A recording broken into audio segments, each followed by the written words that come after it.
Amara Cole thought she was trading her freedom for her grandmother's life when she agreed to marry the notorious Italian Mafia boss in a shapeless dress and fake glasses, believing he wanted an ugly, forgettable wife who'd stay invisible and ask for nothing. But when gunfire shattered their wedding chapel and her disguise fell away, Luca Vitale's stunned reaction told her everything. He hadn't just married a woman, he'd accidentally claimed a goddess who would turn his cold, controlled world upside down. What started as a contract to keep her safe became a dangerous game of desire and deception, where every kiss could be her last, and every promise might be a lie. Because in Luca's world, beautiful wives don't just disappear, they become targets, trophies, and the ultimate weapon against the man foolish enough to love them. Now, with a rival crime boss hunting her, and deadly secrets from Luca's past threatening to destroy them both, Amara must choose between the safety of invisibility and the dangerous ecstasy of being truly seen. But some transformations can't be undone, and some loves are worth dying for. Subscribe and tell me where you're watching from, because this story is about to get more twisted than you can imagine. Rain pounds the dark alley like angry fists on glass. Amara Cole pulls her hood tighter and pedals harder. Her bike tires splash through puddles that reflect the neon glow of a late-night diner. The medicine bag in her backpack bounces with each bump in the road. 2 jobs down, 1 more delivery to go. Then home to Nonna. Amara's legs burn from the long shift at the hotel. Cleaning rooms until midnight, then switching to her courier job. The pay barely covers rent and Nonna's medicine, but it has to be enough. It always has to be enough. She turns into the narrow space between 2 old buildings. This shortcut saves 5 minutes. 5 minutes means she can check on Nonna sooner. Footsteps echo behind her. Amara slows and glances back. A thick man in a dark coat follows her into the alley. His shoes click on the wet pavement. Click, click, click. Her heart jumps. She pedals faster. "Hey, you there on the bike!" The voice cuts through the rain. Amara pretends not to hear. She knows that voice. Mr. Vincent, the debt collector, the man who came to their apartment last week with his fake smile and dead eyes. "I said stop!" Amara reaches the end of the alley, almost free, but Vincent's hand grabs her bike seat. The wheels screech to a halt. "Didn't you hear me calling?" Vincent's breath smells like cigarettes and coffee. "That's rude, little girl." Amara keeps her head down. Her thick glasses slide down her nose. The shapeless hoodie hides her face in shadow. "I paid what I could," she says. Her voice stays steady even though her hands shake. "Nonna gets her medicine. That comes first." "Your grandmother's medicine." Vincent laughs. It's not a nice sound. "How sweet. Too bad medicine doesn't pay the bills." He steps closer. Rain drips from his coat onto her sneakers. "Here's the thing, Amara. You're behind. Way behind. And my boss, he's not a patient man. I need more time. Time's up." Vincent pulls out his phone. The screen glows blue in the darkness. "But don't worry. I found someone interested in your situation. Someone who likes taking care of pretty young things who can't take care of themselves." Ice runs through Amara's veins. She knows what he means. Girls who disappear. Girls who end up in places they can't leave. "I'm not interested." She pushes past him. Her bike wobbles, but she keeps moving. Vincent doesn't try to stop her. He just calls out, 48 hours, Amara, then we do this the hard way." She pedals into the street. Her lungs burn. Her eyes water from more than just rain. Behind her, a black sedan rolls to a stop at the curb. The rear door opens like a dark mouth waiting to swallow her whole. Morning light creeps through the thin curtains of their small apartment. Amara sits at the kitchen table counting bills. The same $23.16 she counted last night. Rent is due in 4 days. The electric company sent another notice. And Nonna needs her medicine refilled tomorrow. $23 won't cover any of it. Amara makes tea with hands that want to shake. She won't let them. Nonna can't see her worry. The old woman has enough troubles without carrying Amara's fears too. "Morning, baby girl." Nonna's voice drifts from the bedroom. It sounds rougher today. The cough is getting worse. "Morning, Nonna. I'm making your tea." Amara adds honey to the steaming cup. Real honey, not the cheap stuff. Nonna deserves something sweet in her life. She carries the tea to the bedroom. Nonna sits propped up against pillows, her grey hair braided neatly. Even sick, she keeps herself together. That's where Amara gets her strength. "You look tired," Nonna says. She takes the cup with careful hands. "Working too hard again." "I'm fine." Amara sits on the edge of the bed. How's your breathing today? Better. It's a lie, they both know it. But some lies are gifts wrapped in love. Amara kisses her grandmother's forehead. I'll be back after my morning deliveries. Mrs. Chen from downstairs said she'll check on you. That woman talks too much, but her soup is good. Amara smiles. It feels strange on her face after last night. I'll bring lunch home. Something from that place you like. Don't spend money on me. Save it for yourself. You are saving it for myself. The words slip out before Amara can stop them. Nonna is the only family she has left, the only person who matters. A knock at the door interrupts them. 3 sharp raps. Amara's stomach drops. She knows that knock. Stay here, she tells Nonna. Amara, stay here. She walks to the front door on legs that feel like rubber. Through the peephole, she sees Vincent's thick face.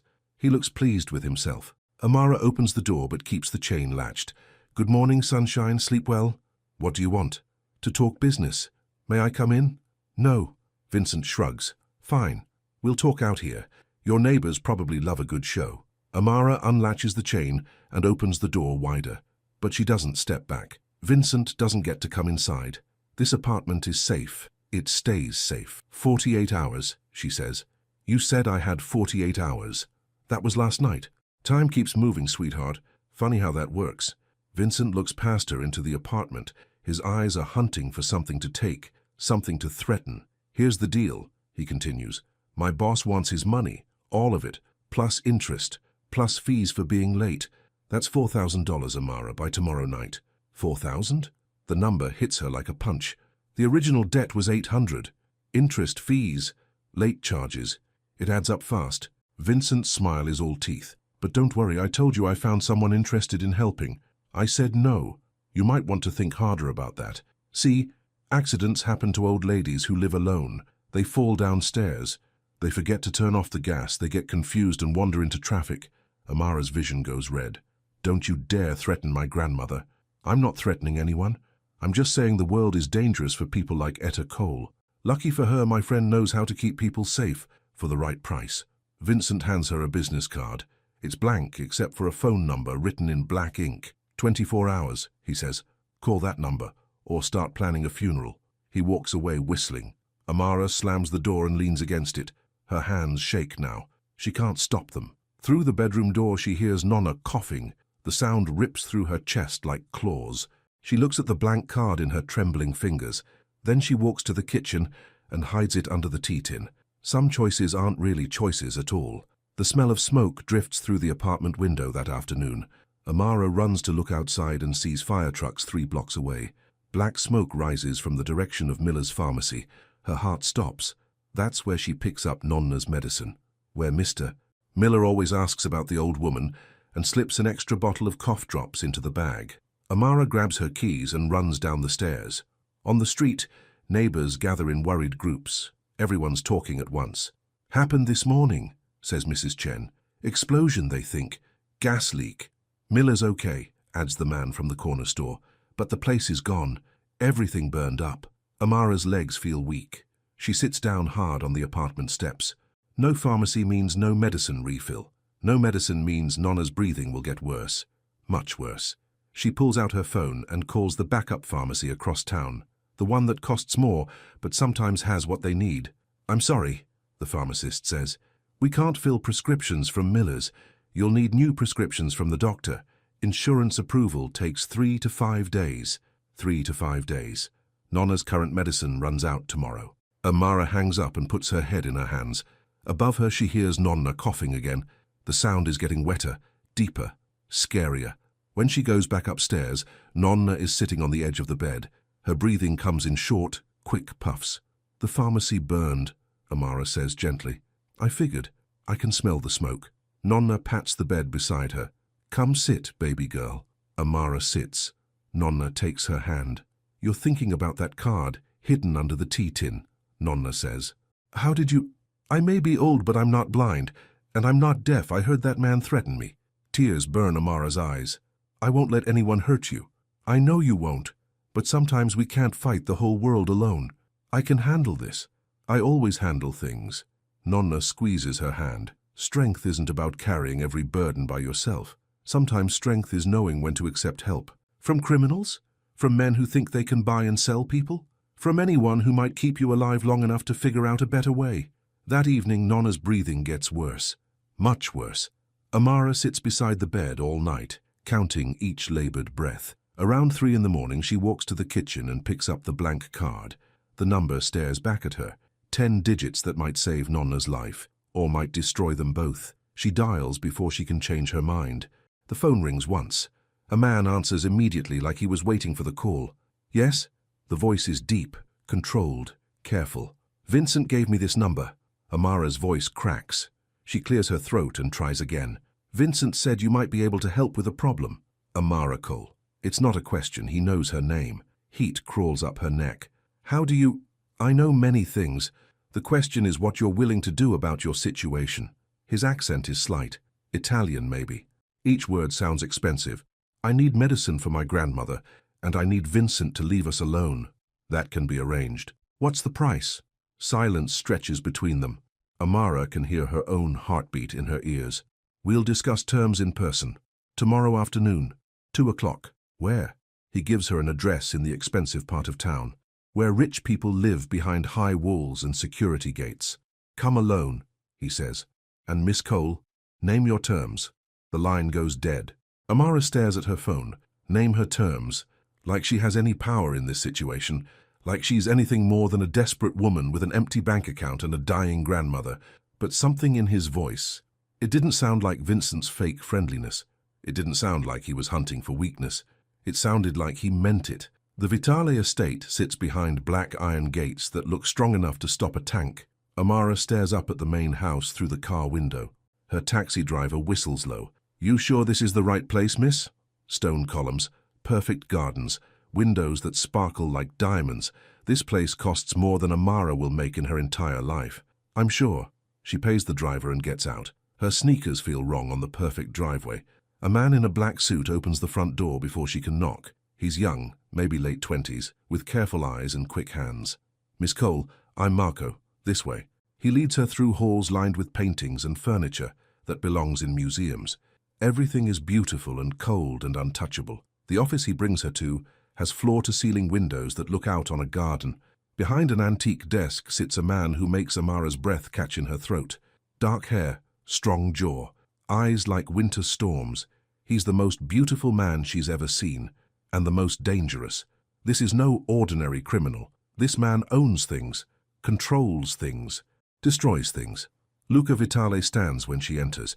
He's tall, broad-shouldered, wearing a suit that probably costs more than Amara's rent for a year, but his movements are controlled, precise, like a weapon disguised as a gentleman. Miss Cole, please, sit. He gestures to a leather chair across from his desk. Amara sits, but keeps her back straight. She won't look small in this chair, won't look weak. Luca studies her for a long moment. She knows what he sees. Thick glasses, baggy clothes. A plain girl who cleans hotels and delivers packages for pennies. Perfect. Let him think she's nothing special, nothing worth destroying. You need medicine for your grandmother, he says finally. Yes?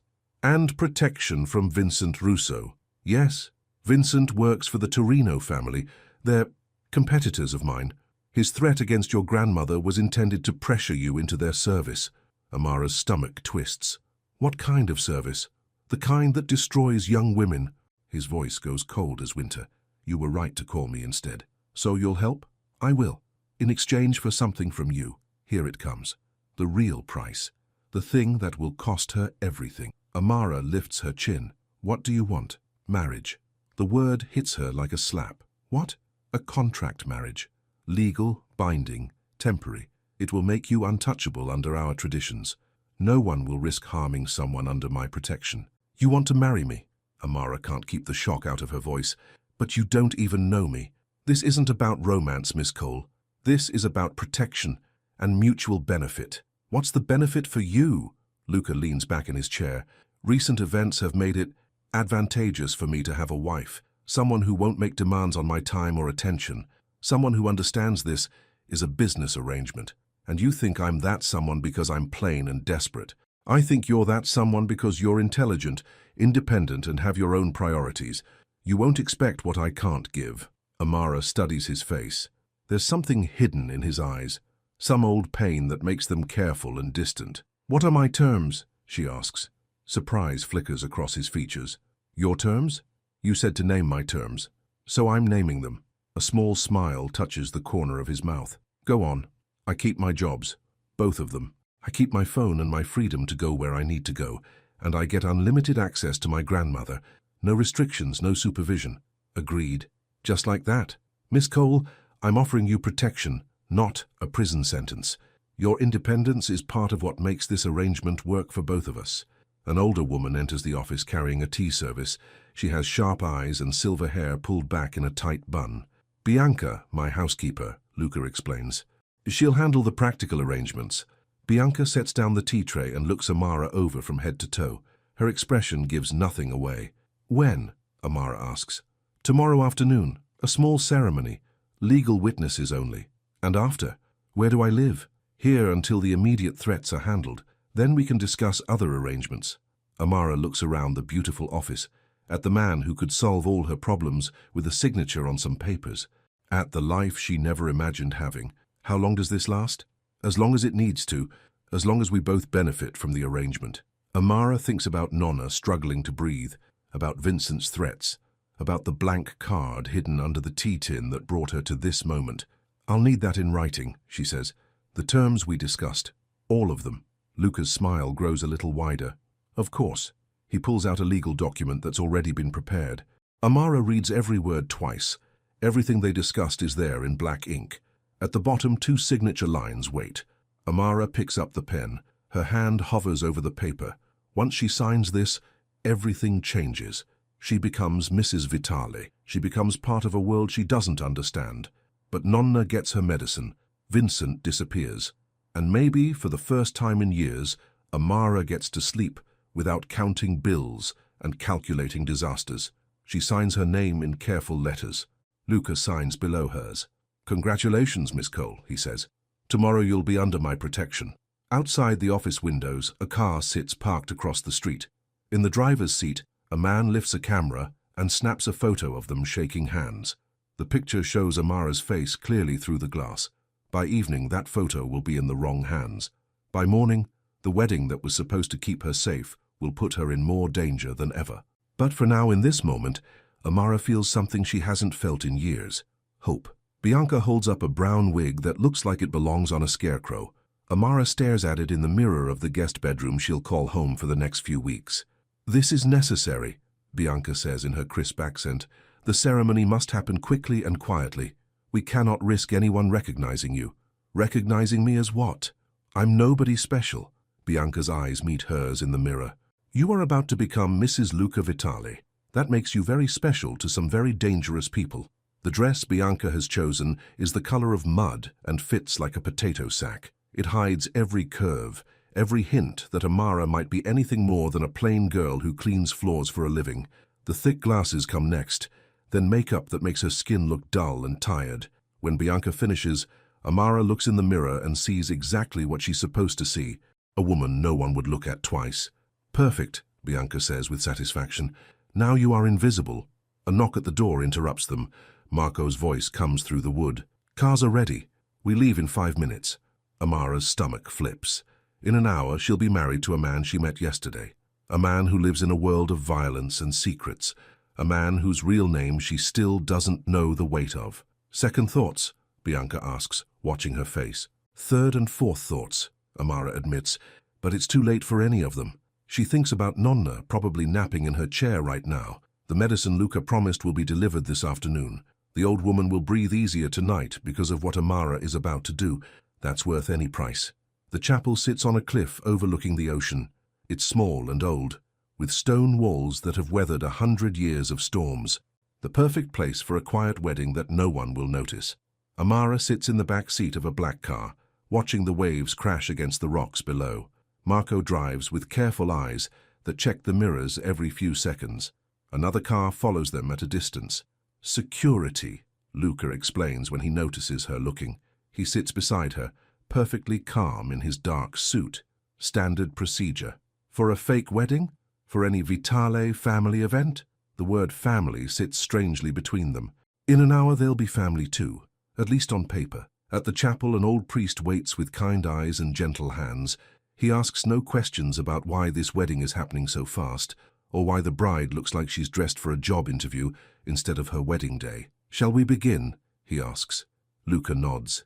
They stand before the altar, side by side, but not touching. The ceremony is simple. Basic words about love and honor that feel like lies in Amara's mouth. "Do you, Luca Antonio Vitale, take this woman?" Through the stained glass windows, late afternoon light paints rainbows on the stone floor. It should be beautiful. It should feel special. Instead, it feels like signing another contract. "Do you, Amara Rose Cole, take this man?" Amara opens her mouth to say yes. Glass explodes inward. The windows shatter in a shower of colored shards. Gunfire chatters like angry birds. The priest dives behind the altar. Luca moves faster than thought. His body slams into Amara, knocking her behind a thick stone pillar. His arms wrap around her, shielding her from the falling glass. "Stay down," he orders. His voice is steel now. No trace of the gentleman who offered her tea yesterday. More gunfire. Bullets chip chunks from the stone walls.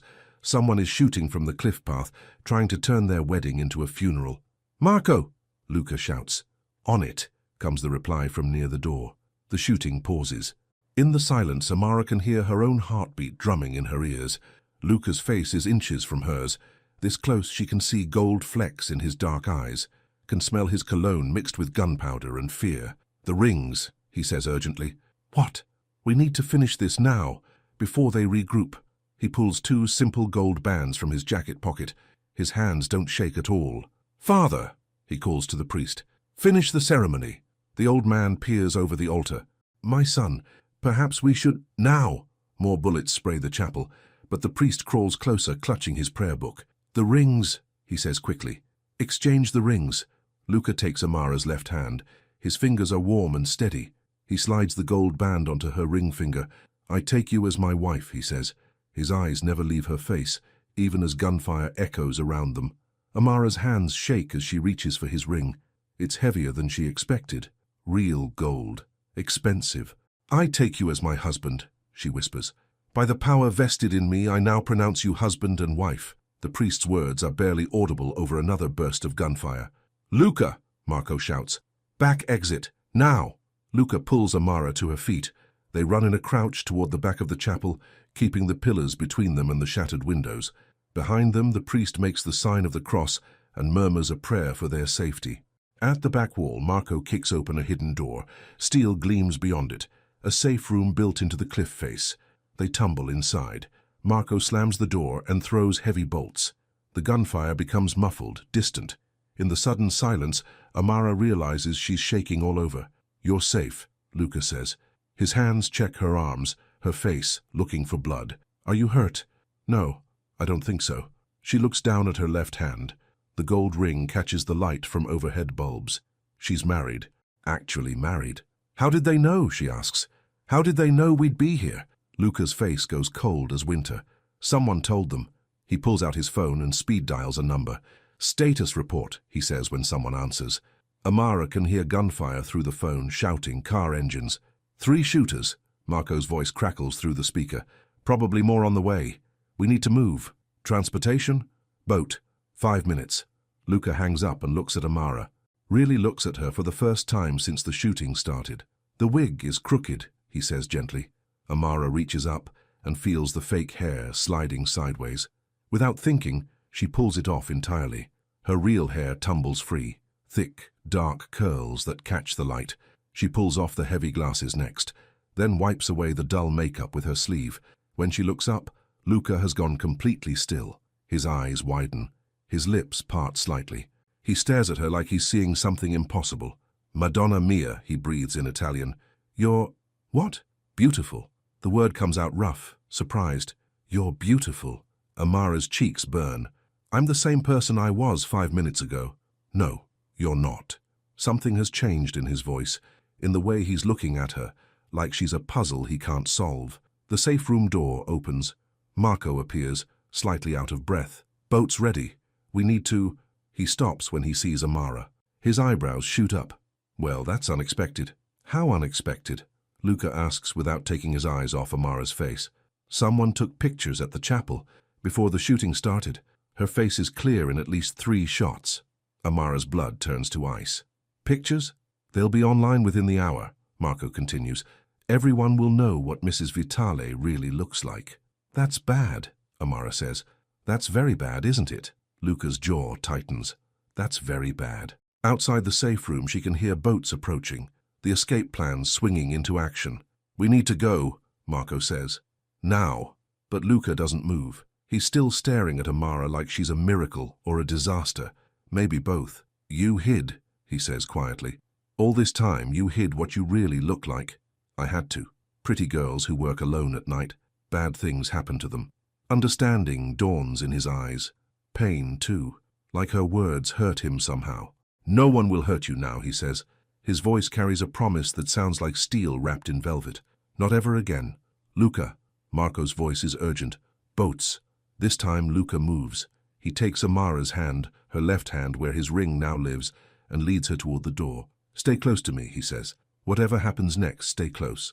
They run across a narrow ledge carved into the cliff face. Below them, dark water churns against the rocks. A speedboat waits at a tiny dock, its engine already running. Behind them, more gunfire echoes from the chapel. Luca helps Amara into the boat. The driver, a man she doesn't recognize, guns the engine immediately. They shoot across the water like a bullet. Amara looks back at the chapel. Smoke rises from one side where something has caught fire. The place where she got married is burning. Will the priest be okay? She asks. Father Santos has survived worse, Luca says. Marco will make sure he's safe. The boat bounces over the waves. Salt spray hits Amara's face. Her wedding dress, the ugly brown dress, is torn and stained with stone dust. She's married to a stranger. People are shooting at her. Her face is probably all over the internet by now. And somehow, despite everything, she feels more alive than she has in years. The safe house is a villa on the other side of the bay. It sits behind high walls covered in flowering vines. Beautiful and dangerous like everything else in Luca's world. Bianca is waiting for them at the door. Her sharp eyes take in Amara's torn dress, her wild hair, the scratches on her hands from broken glass. Well, she says, this is not how I expected your wedding day to end. Join the club, Amara mutters. Bianca leads them inside to a sitting room with windows that look out on gardens and the sea beyond. Everything is white and gold and peaceful. Hard to believe someone was shooting at them an hour ago. Your grandmother is safe, Luca says as they sit down. Marco arranged protection for her before the ceremony. Relief floods through Amara. Thank you. The medicine was delivered as promised. She's resting comfortably. Can I call her? Later, when we know the phones are secure. Bianca brings tea and small cakes that taste like heaven. Amara realizes she hasn't eaten anything all day. So what happens now? She asks. Luca leans back in his chair. Some of the tension has left his shoulders, but his eyes remain alert, always watching. Now we figure out who betrayed us, and we make sure they can't do it again. Betrayed us. Someone knew about the chapel. Someone photographed you before the shooting started. This wasn't random. A chill runs through Amara. You think it was planned? The whole thing? I know it was planned. Luca pulls out his phone and shows her the screen. It's a social media post with a photo of them standing at the altar. Amara's face is clear as day, even with the ugly wig and glasses. The caption reads, Luca Vitale's new bride. Prettier than expected. How many people have seen this? Amara asks. Thousands. Maybe more by now. Amara stares at the photo, at her own face looking back at her from a stranger's phone, at Luca standing beside her, calm and dangerous in his wedding suit. They know what I look like now, she says. All of them. Yes, so I can't go back to my old life. Can't just blend in and disappear. No. The word sits between them like a stone, heavy and final. I'm really married to you, she says. For real now, because there's no going back. Yes. Luca's voice is gentler than before, like he knows what this costs her. And you're really married to me, she continues. To someone you didn't expect. Someone who doesn't look like what you thought you were getting. For a long moment, he doesn't answer. He just looks at her with those storm-grey eyes that seem to see too much. Amara, he says finally, when I saw you without the disguise, when I saw who you really are. What? I realized I made a mistake. Her heart drops. What kind of mistake? I thought this would be easy. A simple arrangement between two practical people. No complications. No, he gestures vaguely at her face. This what? Attraction, feelings, things that make smart men do stupid things. Heat climbs up Amara's neck. You're attracted to me? Dangerously so. The honesty in his voice steals her breath. That wasn't part of the deal, she manages. No, it wasn't. They look at each other across the space between their chairs. The air feels charged, electric, like lightning is about to strike. Bianca clears her throat from the doorway. Forgive the interruption. Marco is on the phone. He says it's urgent. The spell breaks. Luca becomes all business again. Put him through. Bianca hands him a secure phone. Luca's face grows darker with each word he hears. When? He asks. How many? A pause. No, double the security. I'll be there in an hour. He hangs up and looks at Amara. What's wrong? She asks. Dario Moretti. He's the one behind today's attack. Who's Dario Moretti? A rival. Someone who's been looking for an excuse to move against my family for years. Luca stands and begins pacing. Energy radiates from him, like heat from a fire. He thinks taking you will hurt me, break my power, show everyone that I can't protect what's mine. But I'm not really yours. This is just a contract. Luca stops pacing. He looks at her with an expression she can't read. Try telling him that. The secure phone buzzes again. Luca answers immediately. What? His voice turns deadly quiet. Are you certain? Amara watches his face change, watches something cold and terrible move behind his eyes. I understand. We'll be ready. He hangs up and turns to her. Dario sent a message. A single red rose and one word, mine. What does that mean? It means he's claiming you. In his mind, you belong to him now. That's insane. I don't even know him. It doesn't matter. He's decided you're worth having, and he's the kind of man who takes what he wants. Amara thinks about Vincent's threats, about being grabbed in alleys and sold to the highest bidder, about girls who disappear into places they can never leave. What do? We make sure he can't get to you, which means stricter security, more guards, no unnecessary risks. You mean no freedom. I mean no dying. The words hang between them like a challenge. Amara stands up, facing him. I won't live in a cage. That's not what we agreed to. The situation has changed. Not for me. You promised I could keep my life, my jobs, my independence. That was before someone tried to kill us at our wedding. And you promised to protect me without making me a prisoner. Luca runs a hand through his dark hair. Amara, be reasonable. I am being reasonable. Hiding behind walls and guards isn't living. It's just a different kind of dying. For a moment she thinks he's going to argue, going to use his authority or his anger to force her to obey. Instead, he surprises her. What do you suggest? I keep working, keep visiting Nonna, keep being myself, but with protection that doesn't feel like a leash. That's nearly impossible with the current threat level. Then we get creative. Luca studies her face.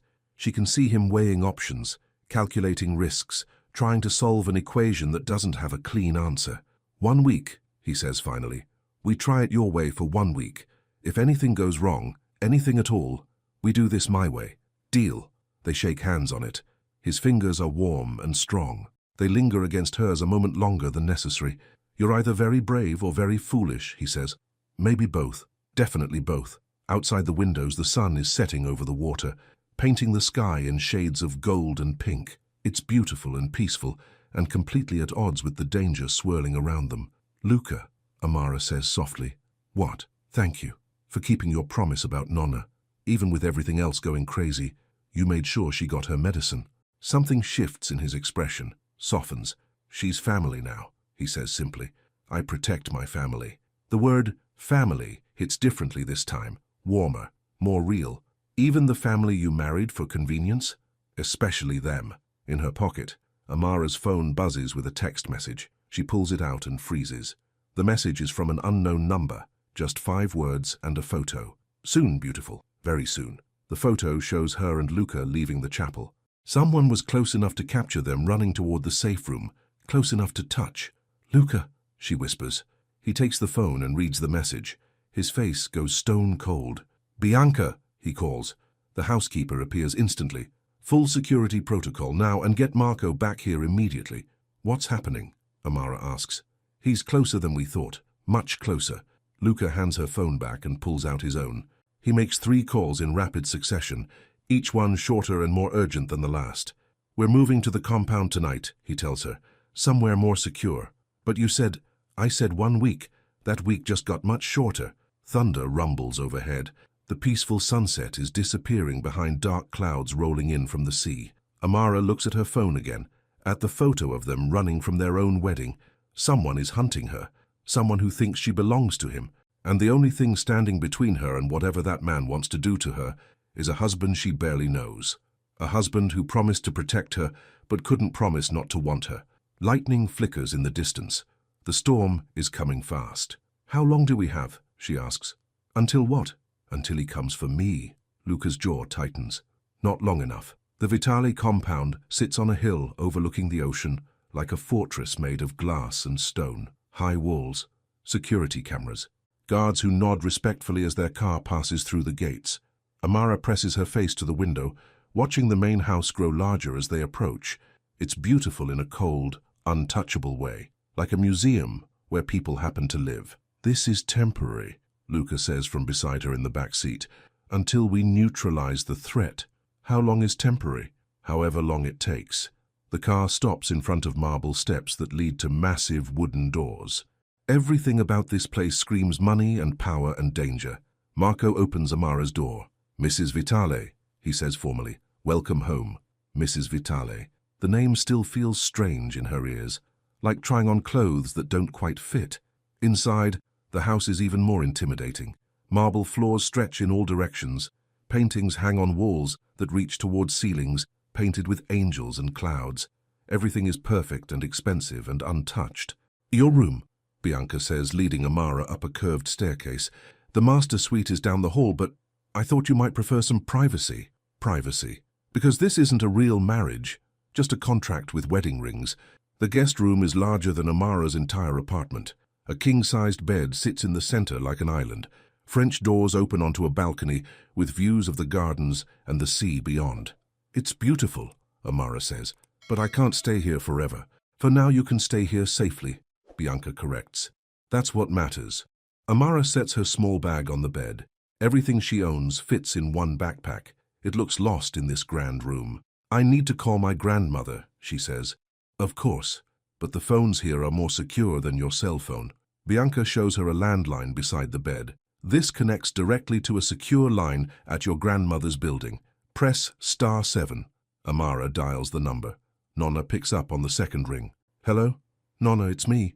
Amara, baby girl, I was wondering when you'd call. This nice young man brought me enough medicine to last for months, and soup, and bread from that bakery I like." Relief floods through Amara. "How are you feeling?" "Better. Much better. This new medicine works faster than the old stuff." Nonna pauses. "This husband of yours, he takes good care of people." "He's not really my husband. It's complicated." "Honey, marriage is always complicated. The question is whether it's worth the complication." Through the bedroom door, Amara can hear Luca's voice down the hall. He's on the phone, speaking rapid Italian. His tone is sharp, commanding. This is the voice of a man who gives orders and expects them to be followed. "I have to go, Nonna, but I'll call you tomorrow." "You be careful, baby girl. I know you think you can handle anything, but some things are bigger than being strong." After she hangs up, Amara walks onto the balcony. The sun is setting again, painting the sky in shades of orange and pink. In the distance, she can see the chapel where they got married this morning. It feels like a lifetime ago. A soft knock at her door interrupts her thoughts. "Come in." Luca enters carrying a dinner tray. He's changed out of his wedding suit into dark jeans and a white shirt. The casual clothes make him look younger, less intimidating, almost approachable. "Bianca thought you might be hungry," he says, setting the tray on a small table by the windows. "Thank you." The food smells amazing. Fresh bread, pasta with herbs, wine that probably costs more than Amara makes in a week. "Will you eat with me?" she asks. "This is way too much food for one person." Luca hesitates. "I don't want to intrude." "You're not intruding. We're married, remember, even if it's just on paper." He sits across from her at the small table. For a few minutes they eat in comfortable silence. The pasta is perfect. The wine is smooth and warm. "Can I ask you something?" Amara says finally. "Of course. Why did you really agree to this? The marriage, I mean. You could have just paid off Vincent and given me money for Nonna's medicine. Why make it so complicated?" Luca sets down his fork. For a moment, she thinks he won't answer. "Because money is temporary," he says. "Protection is temporary. But marriage makes you family, and family is sacred in my world. No one touches family without consequences. Even fake family. There's nothing fake about the legal papers we signed, or the rings we wear, or the vows we made. He's right. The gold band on her finger is real enough. The ceremony was real, even if it happened under gunfire. What about the pictures? Amara asks. The ones of me at the chapel? Luca's expression darkens. We're handling that. How? Better if you don't know the details. I'm not a child, Luca. If people are hunting me because of those pictures, I have a right to know what you're doing about it. He studies her face in the candlelight. You're not going to let this go, are you? Would you? A small smile tugs at the corner of his mouth. No, I wouldn't. Luca pulls out his phone and shows her a news article. The headline reads, Vitale wedding photos revealed as hoax. How is that possible? Amara asks. The photos are real. Marco has friends who are very good with computers. As far as the internet knows, those photos were digitally altered, fake. The real Mrs. Vitale is a shy, private person who avoids cameras. So I'm officially boring again? Officially invisible, which keeps you safe. Amara hands the phone back to him. That's actually pretty smart. I have my moments. They finish dinner as darkness falls outside. Luca refills their wine glasses, and the atmosphere grows warmer, more relaxed. Can I ask you something now? He says. Fair's fair. Why did you hide, really? It's not just about working alone at night. There's more to it. Amara takes a sip of wine, buying time. This isn't a story she tells often. When I was 16, I was pretty, really pretty. Boys noticed me. Men noticed me. I thought that was a good thing. She pauses, looking out at the dark ocean. There was this guy, Derek. Older, rich, charming. He said he loved me. Said he wanted to take care of me. I believed him. Luca's jaw tightens, but he doesn't interrupt. He took care of me, all right. Took care of controlling where I went, who I talked to, what I wore. When I tried to leave, he said no one would ever love me the way he did, that I was nothing without him. What happened? Nonna happened. She showed up at his apartment one day with a baseball bat and told him if he ever touched me again, she'd show him what real pain looked like. Luca's eyebrows rise. Your grandmother threatened him. Nonna doesn't make threats, she makes promises. Amara smiles at the memory. Derek moved to another state 2 weeks later, and you started hiding. I started being smart. Pretty girls attract attention. Attention leads to trouble. Better to be invisible and safe than beautiful and trapped. Luca reaches across the table and covers her hand with his. You're safe now. You don't have to hide anymore. Don't I? There are men with guns hunting me because of what I look like. There are men hunting you because you're married to me. Your appearance has nothing to do with it, doesn't it? You saw how you reacted when I took off the disguise. You said it yourself, you're attracted to me now. That wasn't part of the deal. Luca doesn't deny it. No, it wasn't. So what do we do about that? I don't know. His honesty is refreshing and terrifying. We could pretend it's not happening, Amara suggests. We could try. Or we could acknowledge it and agree to keep things professional anyway. That's probably the smart thing to do. They look at each other across the small table. The candles flicker between them. The air feels charged with possibility and danger. Luca, yes, I don't feel very smart right now. Neither do I. He lifts her hand and brushes his lips across her knuckles. The touch is soft, gentle, asking permission instead of demanding it. Amara's breath catches. This is complicated, very complicated. We should probably stop. Probably. But neither of them moves. They sit there in the candlelight, her hand in his, the weight of wedding rings and unspoken promises hanging between them. A sharp knock on the door breaks the spell. Luca. Marco's voice is urgent. We have a problem. Luca releases her hand and stands. What kind of problem? The kind that can't wait. Luca looks at Amara with regret. I'm sorry. Business calls. I understand. But after he leaves, Amara sits alone at the table, touching the spot on her hand where his lips had been. Understanding and liking it are two very different things. The next morning, Amara wakes to sunlight streaming through the French doors. For a moment, she forgets where she is. Then she sees the elegant furniture, the marble bathroom, the view of manicured gardens, and remembers. She's Mrs. Vitale now, wife to a man who kisses her hands and then disappears to handle business in the middle of the night. Bianca brings breakfast on a silver tray. Fresh fruit, pastries that melt in Amara's mouth, coffee that tastes like heaven. Where's Luca? Amara asks. Meetings. He left early. What kind of meetings? Bianca's expression becomes carefully neutral. Business meetings. Translation. The kind of business Amara doesn't want to know about. Can I go see my grandmother today? Of course. The car will be ready whenever you are. Just like that? No arguments about security? Security will be there. You just won't see it. An hour later, Amara is riding in the back of a black sedan toward Nonna's apartment building. She can't spot the security Bianca mentioned, but she knows it's there, watching, protecting, following. At the apartment, Nonna is sitting in her favorite chair by the window. She looks stronger already. The new medicine is working. "There's my married granddaughter," Nonna says with a smile. "Come give me a hug." Amara settles into the chair beside her. "How are you feeling?" "Like I might live to see 100 after all." Nonna takes her hand. "This ring is pretty. Simple, but pretty. It's just for show, Nonna." "Is it?" "Yes." "Then why are you blushing?" Amara touches her cheek. "I'm not blushing. Honey, I've known you since you were born. I know your blushes." They sit quietly for a while, watching the street below. Normal people living normal lives. Going to work, walking dogs, buying groceries. Everything Amara used to do before her life turned into something from a movie. "Tell me about him," Nonna says. "Who?" "Don't play dumb." "Your husband. He's complicated. Good men usually are. Simple men are boring. He's dangerous, Nonna. Really dangerous. So are you, baby girl. You just don't know it yet." A soft knock at the door interrupts them. Amara tenses, but Nonna calls out, "Come in!" Luca enters carrying a bag from the Italian market down the street. He's wearing dark jeans and a navy sweater that makes his eyes look like storm clouds. "Mrs. Cole," he says formally, "I hope you don't mind the intrusion. I brought some things I thought you might enjoy." "Call me Nonna," the old woman says. "Everyone does." Luca's smile is genuine. "Nonna, then." He unpacks the bag on the kitchen table. Fresh vegetables, herbs, olive oil, and a package wrapped in white paper.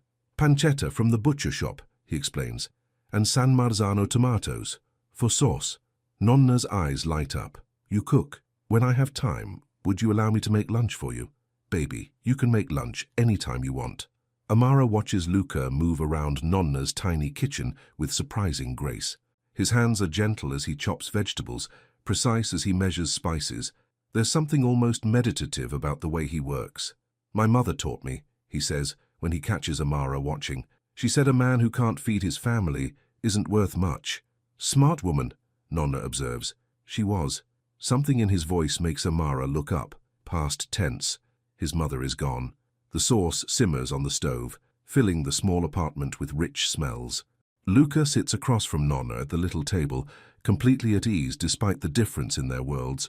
"You have good hands," Nonna tells him. "Strong but gentle. That's rare." "Thank you. My granddaughter needs someone with good hands. She's been hurt before." "Nonna," Amara warns. "What? It's true. That boy Derek was all wrong for you. Pretty on the outside, rotten on the inside." Luca's attention sharpens. "Someone hurt you?" "It was a long time ago," Amara says quickly. "Not so long that you stopped hiding from it." The words hit deeper than they should. Amara stands up abruptly. "I should check the mail," she says. "Amara," but she's already heading for the door. In the hallway, she leans against the wall and takes deep breaths.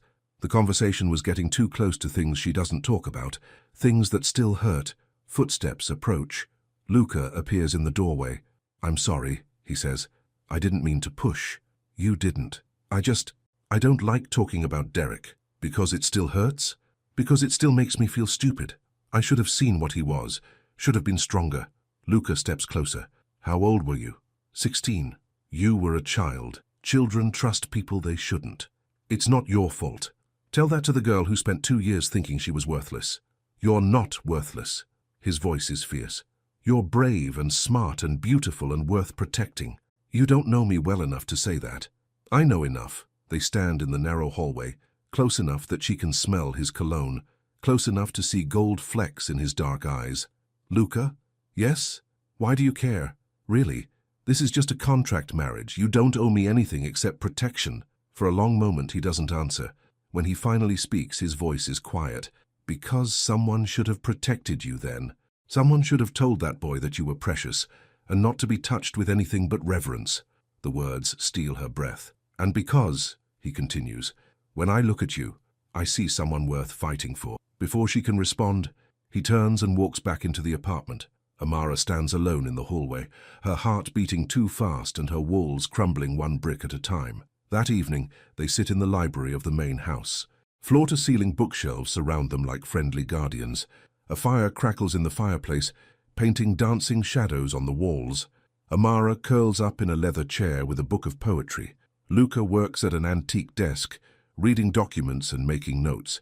It's domestic, peaceful, almost like a real marriage. "Can I ask you something?" Amara says, closing her book. "Always." "What happened to your mother?"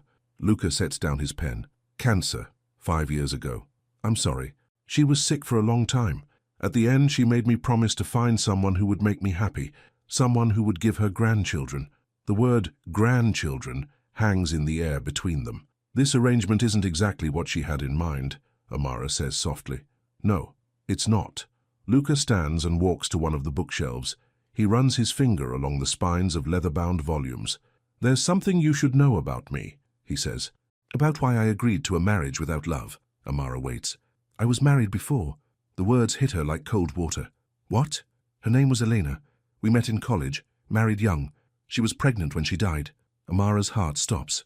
"Luca, I'm so sorry." "Car bomb, meant for me." She was in the wrong place at the wrong time. He pulls a small frame from behind the books and hands it to her. The photo shows a beautiful woman with dark hair and a bright smile. She's holding a sonogram picture. "This was taken a week before she died," Luca says. "She was so excited about the baby. A boy. We were going to name him Antonio, after my grandfather." Tears burn Amara's eyes. "How long ago?" 3 years.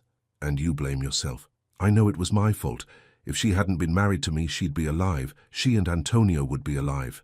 Luca takes the photo back and sets it carefully on the shelf. "That's why I built walls around my heart," he continues. "Why I told myself I'd never love anyone again. It's too dangerous, the cost is too high. So you decided on a contract marriage. Something safe. Something that couldn't hurt anyone." Amara stands and walks to where he's standing. She can see the pain in his eyes, the guilt he carries like a stone in his chest. "Luca." "Yes?" "You can't live your whole life afraid to love someone." "I can try, but that's not really living. That's just existing." He looks at her with those storm-grey eyes. "What if I told you that somewhere between yesterday and today the wall started cracking? What if I told you that mine started cracking too?" They stand there in the firelight, the weight of confession hanging between them, 3 feet apart, but the distance feels like miles. "This is dangerous," Luca says. "Very dangerous. We could both get hurt, probably, and it would complicate everything." "Definitely." But neither of them steps back. The library door opens suddenly. Marco enters, his face grim. "Boss, we have a situation." The spell breaks. Luca immediately becomes all business. "What kind of situation?" "Dario's people were spotted near the grandmother's building. They didn't try anything, but they were definitely scouting." Ice runs through Amara's veins. "Nonna, she's safe," Marco says quickly. "We moved her to a secure location 20 minutes ago." "Where?" "Here. She's in the East Wing guest suite." Relief floods through Amara. "Can I see her?" "Of course, but Luca, we need to talk. This was a message. Dario's telling us he can get close anytime he wants." Luca's jaw tightens. "How close?" "Close enough to matter." Amara looks between them. The peaceful evening is over. Reality has crashed back in like a cold wave. "I'll go check on Nonna," she says. "Amara." Luca catches her hand as she passes. "Stay close to the house tonight, please." "How close?" "Inside, with the doors locked." She nods and squeezes his hand. "Be careful." "Always." But as she walks toward the East Wing to find Nonna, Amara can hear Luca and Marco talking in low, urgent voices. Words like retaliation and send a message drift down the hallway. Her husband, her real husband, she's beginning to realize, is about to do something dangerous. Something that might solve their problems or make them infinitely worse. And there's nothing she can do but wait and hope he comes home safe. Outside, thunder rumbles in the distance. Another storm is coming. Nonna is sitting in an elegant chair by tall windows that look out on the gardens. Despite being uprooted from her home, she looks calm, almost serene. "There you are, baby girl," she says when Amara enters. "This place is something, isn't it? Are you okay? I'm sorry they had to move you so suddenly." "Honey, I'm fine. That nice Marco boy explained everything. And this room is prettier than any hotel I've ever seen." Amara sits on the bed facing her grandmother. "Are you scared?" "Of what? Some fool man who thinks he can intimidate an old lady?" Nonna laughs. "I've survived worse than Dario, whatever his name is." "How do you know his name?" "Luca told me. He came to check on me before you got here, explained the whole situation, asked my permission before he handles it." Amara's eyebrows rise. He asked your permission? Said you're family now, which makes me family too. Said family decisions should be made together. Something warm spreads through Amara's chest. Family decisions. What did you tell him? Nonna's eyes grow sharp.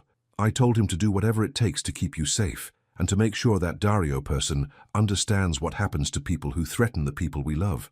Nonna, baby girl, your husband is a good man. A dangerous man when he needs to be, but a good man underneath it all. He loves you. We barely know each other. Love doesn't run on a schedule. Sometimes it hits like lightning. Through the window, Amara can see lights moving in the distance, cars leaving the compound, Luca handling the situation his way. I'm scared, Amara admits, of him getting hurt, of everything. This whole situation is crazy. A week ago I was delivering packages and cleaning hotel rooms. Now I'm married to a man I'm falling for, and people want to kill me because of it. And what if I'm making the same mistake I made with Derek? What if I'm confusing protection with love again? Nonna reaches over and takes her hand. Baby girl, look at me. Amara meets her grandmother's eyes. Derek wanted to own you. Luca wants to protect you. There's a world of difference. How can you tell? Because Derek never asked what you wanted, never cared about your dreams or your independence. Luca married you to keep you safe, but he's trying to do it without caging you. That man is fighting his own instincts every day to give you freedom. Nonna squeezes her hand. And because when he looks at you, I see a man who's been broken trying to put himself back together. That's not ownership, baby. That's hope. A soft chime echoes through the house, the security system announcing someone's return. Amara's heart jumps. That could be him. Go, find out. Amara kisses Nonna's cheek and hurries downstairs. In the main entrance, she finds Luca talking quietly with Marco. Both men look tired but unharmed. Everything okay? She asks. Luca turns toward her. Something in his expression has changed. Resolved. It's handled. What does that mean? It means Dario received a clear message about what happens to people who threaten my family. Marco nods toward Amara. Mrs. Vitale, your grandmother is remarkable. She offered to help with the situation. Help how? Luca's mouth quirks in a small smile. She suggested we invite Dario to dinner. Said she'd like to have a conversation with him about proper manners. Despite everything, Amara laughs. That sounds like Nonna. We politely declined her offer, Marco adds, but the sentiment was appreciated. The three of them stand in the elegant entrance hall. Outside, the storm that's been building all day finally breaks. Rain pounds against the windows. I should let you both get some rest, Amara says. Amara. Luca's voice stops her at the foot of the stairs. Thank you. For what? For trusting me to handle this. For not asking me to do things differently. She looks at him standing there in the lamplight. Her husband. Her protector. The man who's been cracking her defenses one gentle touch at a time. That's what partners do, she says. They trust each other. Something flickers in his eyes. Surprise. Hope. Something that looks dangerously close to love. Good night, Amara. Good night. She climbs the stairs to her room, listening to Luca and Marco's voices fade behind her. At her door she pauses and looks back. He's still standing there watching her go. When their eyes meet, he doesn't look away. Neither does she. The moment stretches between them, full of everything they haven't said yet. Everything that's growing despite their best efforts to keep it simple.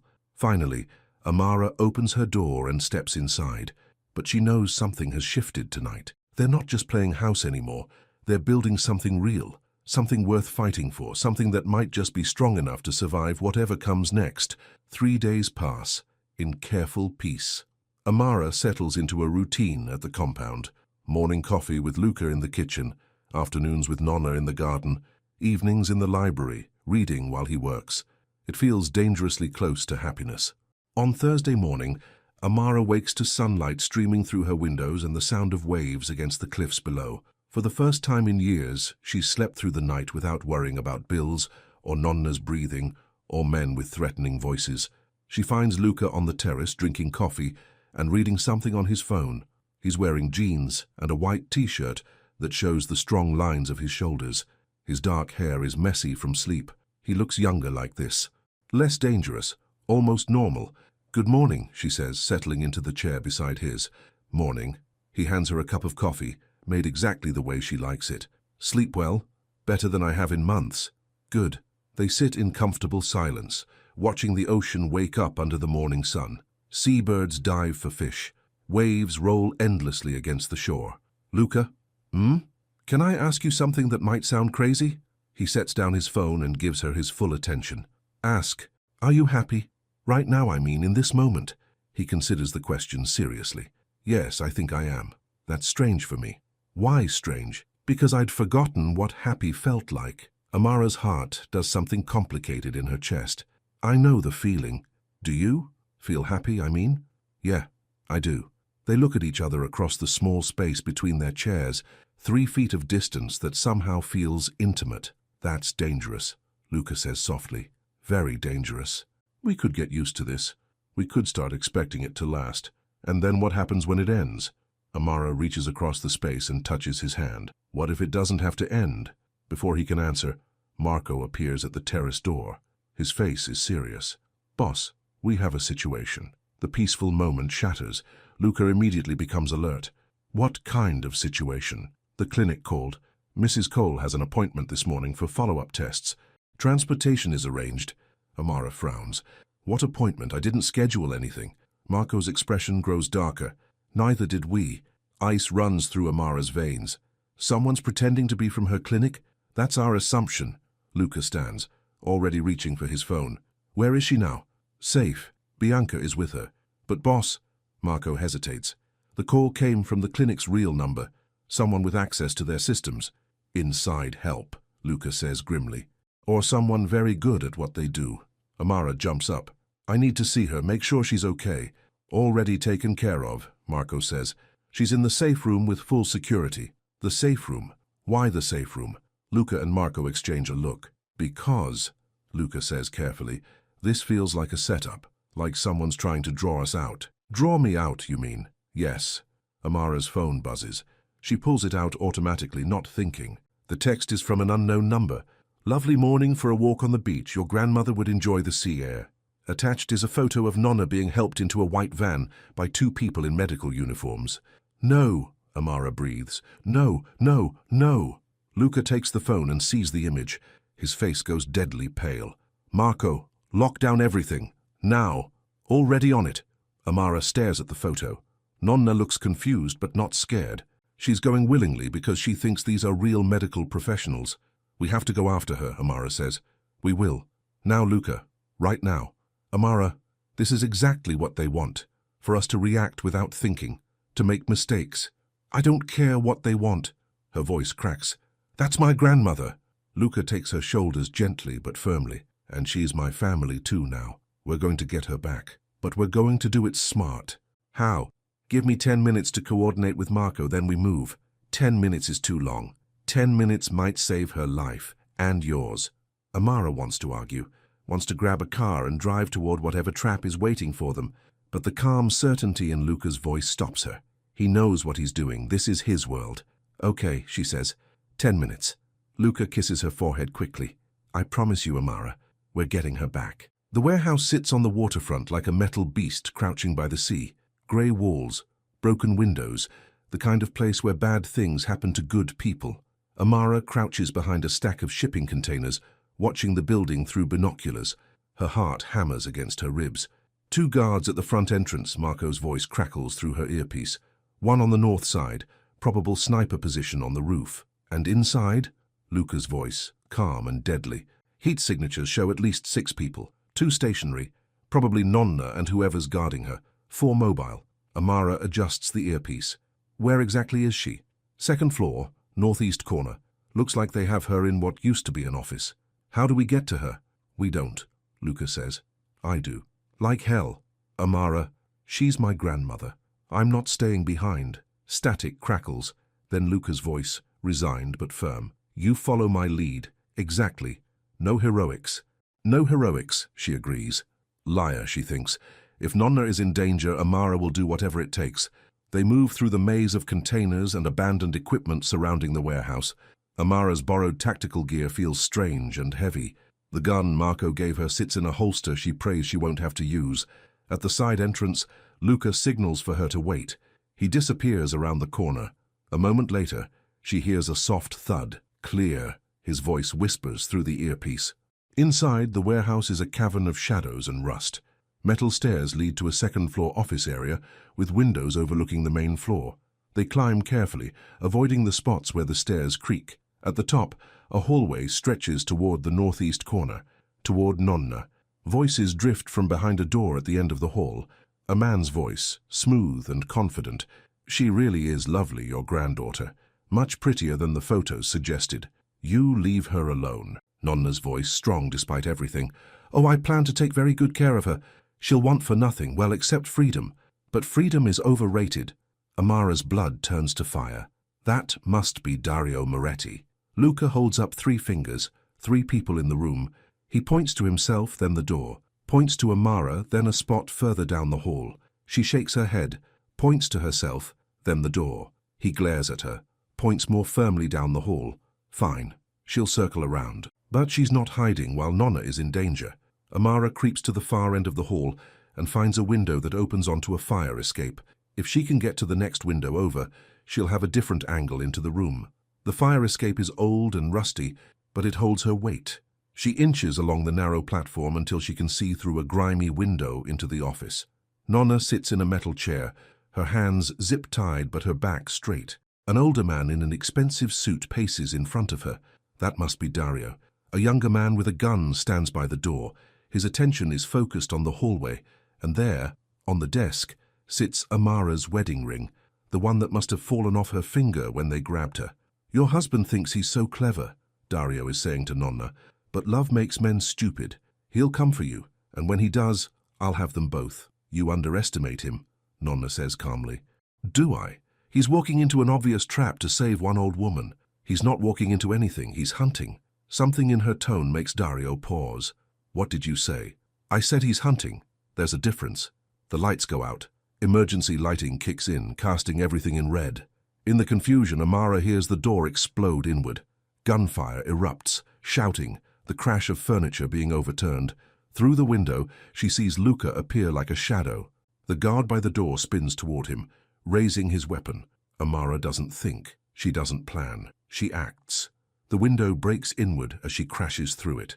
Glass rains around her as she tackles the gunman from behind. His weapon goes off, the bullets shattering plaster from the ceiling. They hit the floor hard, rolling across broken glass. "Amara!" Luca shouts. "I'm okay!" But Dario has recovered from his surprise. He grabs Nonna, pulling her in front of him as a shield. A knife appears in his hand, the blade kissing Nonna's throat. "How touching," he says. "The whole family here for the reunion." Luca has his gun trained on Dario, but he can't take the shot. Not with Nonna in the way. "Let her go," Luca says. His voice is winter cold. "Your business is with me. My business is with what's mine. And your wife is mine now. Like hell she is. Look around, Luca. I have the high ground. I have the hostage. I have all the advantages." Amara pushes herself up from the floor. Glass cuts her hands, but she ignores the pain. "You have nothing," she says. Dario's attention shifts to her. "Excuse me? I said you have nothing. You think taking my grandmother makes me yours? You think threatening the people I love gives you power over me?" "It's worked so far." Amara takes a step closer. "You want to know what real power looks like?" "Amara, don't," Luca warns. But she's beyond caution now, beyond fear. This man threatened Nonna, tried to own her like property, turned her wedding day into a nightmare. Enough. Real power, she continues, taking another step, is choosing to stay because you want to, not because you're forced to. Real power is knowing someone loves you enough to let you go. She looks at Luca. Real power is trusting someone to have your back when you do something incredibly stupid. And then she lunges forward, not at Dario, at Nonna. She hits her grandmother with her shoulder, knocking the older woman sideways and out of Dario's grip. Dario's knife catches Amara's arm as she moves, drawing a line of fire across her skin, but he no longer has a human shield. Luca's gun speaks once, clean, final. Dario Moretti crumples to the floor. In the sudden silence, Amara crawls to where Nonna sits against the wall, checking her for injuries. "You crazy girl," Nonna gasps. "You could have been killed, but I wasn't. We weren't." "Amara." Luca is beside them, his hands gentle as he examines the cut on her arm. "This needs stitches. It's just a scratch." "It's not just a scratch." She looks into his storm-grey eyes and sees something she's never seen before. Terror. Raw. Absolute terror. "I'm okay," she says softly. You jumped through a window, into a room full of armed men. I had to. He was going to hurt Nonna. He was going to hurt you. But he didn't. Luca cups her face in his hands. When I saw you come through that window, when I saw him with that knife, what? I realized that losing you would destroy me. The words hang between them in the red emergency lighting. Luca, I love you, he says. Not because of any contract or arrangement. I love you because you're brave and fierce and impossible. Because you make me remember what it feels like to be alive. Tears burn her eyes. I love you too. Even though I'm dangerous? Even though my world is complicated and violent? Because you're dangerous, because when someone threatens the people you love, you become something unstoppable. Because you'd burn the world down to keep me safe, but you'd never cage me to do it. They're both kneeling on a floor covered in broken glass and plaster, surrounded by chaos and violence.